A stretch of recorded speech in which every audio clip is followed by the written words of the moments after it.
Welcome to What Is It with Willy.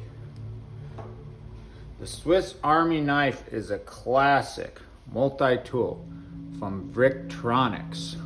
It has several features that we can look at more closely here. This knife was gifted to me from my favorite university. It has your scissors for cutting cloth, small knife, large knife, a bottle opener that also has a flathead screwdriver tip, a can opener that also has what is usable as a Phillips screwdriver tip. On the back side, we have a wine opener, so all of your cans, bottles, and wine bottles are covered.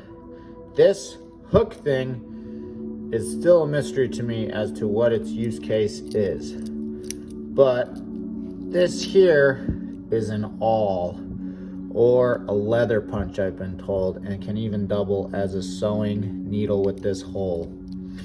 There's also a nifty key ring here, which allows you to do things such as attach something useful like a flashlight, which I used a lot when I was carrying a light phone, which has no flashlight like a smartphone. There are also tweezers, which I rarely use, but in case of a splinter, turn to. And the all useful and most used item, the toothpick, which you can buy replacements of. All in all, the Swiss Army knife is a fantastic product that I use frequently, especially when carrying it around in my pocket at all times. Again, toothpick being the most commonly used item and probably the most beneficial, considering hygiene is so closely linked to health. That's it. Thanks for watching.